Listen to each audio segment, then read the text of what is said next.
नमस्कार, झारखंड के संध्या समाचार में आप सभी का स्वागत है। चलिए जानते हैं आज की दिन भर की मुख्य बड़ी खबरों को। पहली बड़ी खबर की बात करें तो पेट्रोल और डीजल की कीमत कम करने पर विचार कर रहा है वित्त मंत्रालय। मध्य मार्च तक कम हो सकता है मूल्य। पेट्रोल और डीजल के मूल्य में वृद्धि से बढ़ रही महंगाई से आम लोगों को जल्द राहत मिल सकती है।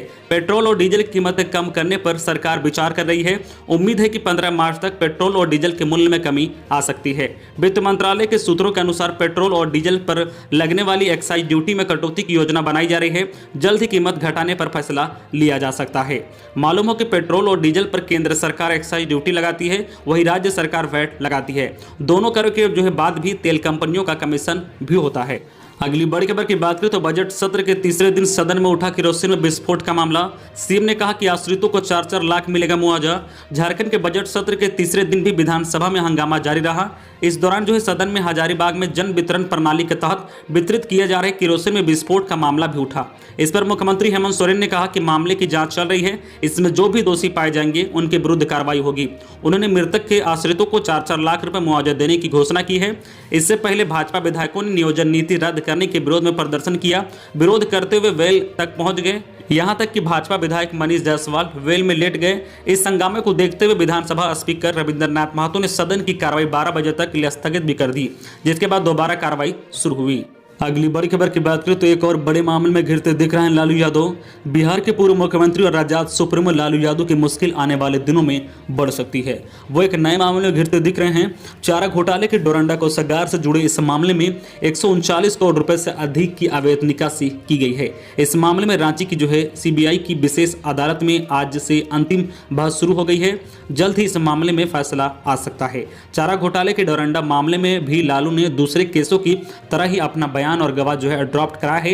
139.5 करोड़ रुपए के गबन से जुड़े इस मामले में महीने के आखिरी तक सुनवाई पूरी होने की उम्मीद है। अगली बड़ी खबर की बात करें तो झारखंड के पूर्व सीएम रघुवर दास ने ली कोरोना वैक्सीन। आम लोगों से की अपील। भाजपा के राष्ट्रीय उपाध्यक्ष सह पूर्व मुख्यमंत्री रघुवर दास ने आज मंगलवार को एमजीएम अस्पताल में कोरोना वैक्सीन ली। उन्हें वैक्सीन सीनियर सिटीजन के रूप में दिया गया। दिन के करीब 12:15 बजे रघुवर दास एमजीएम अस्पताल पहुंचे। उनके साथ कार्यकर्ता भी थे। टीका लगाने के बाद वे 30 मिनट प्रतीक्षा में बैठे। टीकाकरण के बाद उन्हें कहा गया कि 2 मिनट के अंदर प्रक्रिया पूरी कर लिया जाएगा। श्री दास ने आम लोगों से भी अपील की है कि वे कोरोना वायरस का टीका अवश्य ले, ताकि स्वयं को और समाज को सुरक्षित रख सके। अगली बड़ी खबर की बात करें तो झारखंड में गरीब और कमजोर तबके के लोगों को बिल्कुल मुफ्त में मिलेगा वकील। रख सकेंगे अदालत में अपनी दलील। झारखंड में कमजोर तबके के लोगों को अब अपने केस लड़ने के लिए किसी तरह की समस्याओं का सामना नहीं करना पड़ेगा। जी हां, आपने बिल्कुल सही सुना। दरअसल खबर यह है कि झारखंड राज्य विधिक सेवा पदाधिकरण झारखंड के कमजोर वर्ग ST SC और जरूरतमंद लोगों को बिल्कुल मुफ्त में वकील मुहैया कराएगी।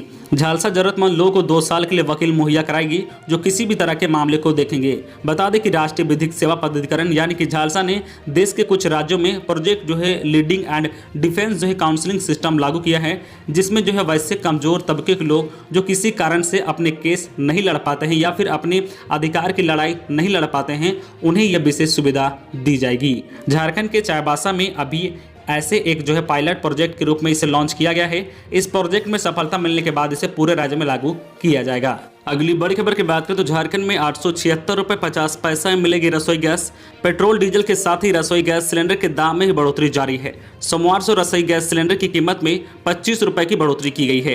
अब झारखंड में 14.2 किलो रसोई गैस सिलेंडर की कीमत 876 रुपए 50 पैसे हो गई है। वहीं 19 किलो के व्यावसायिक रसोई गैस सिलेंडर की कीमत में भी 97 रुपए प्रति सिलेंडर की बढ़ोतरी की गई है। अगली बड़ी खबर की बात करें तो रांची के और मांझी का भगवान बिरसा जैविक उद्यान आज से खुला। पहले दिन पर्यटकों का ऐसे किया गया स्वागत।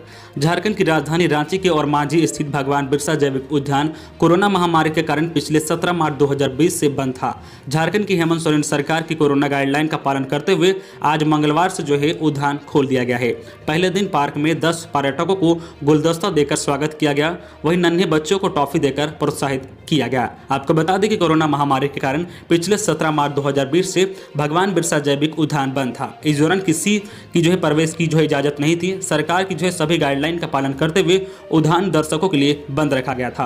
अब दर्शन जैविक उद्यान का भ्रमण कर सकते हैं और नज़दीक से जानवर पशु पक्षियों को और सांप घर, मछली घर, विभिन्न प्रजाति के जीव का दीदार कर सकते हैं। अगली बड़ी खबर की बात करें तो झारखंड में खुलेंगे पिछड़ा वर्ग आवासीय विद्यालय। राज्य में पिछड़ा वर्ग और अल्पसंख्यक वर्ग के लिए अलग अलग आवासीय विद्यालय खुलेंगे।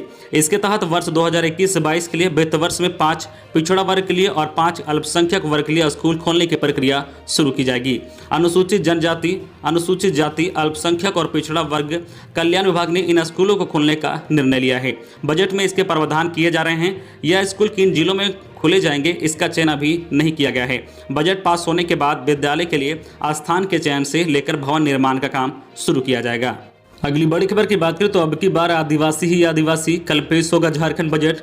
राज्य सरकार द्वारा 3 मार्च को विधानसभा में प्रस्तुत किए जाने वाले बजट में आदिवासियों के सशक्तिकरण व उनके उत्थान पर विशेष जोर दिए जाने की संभावना है।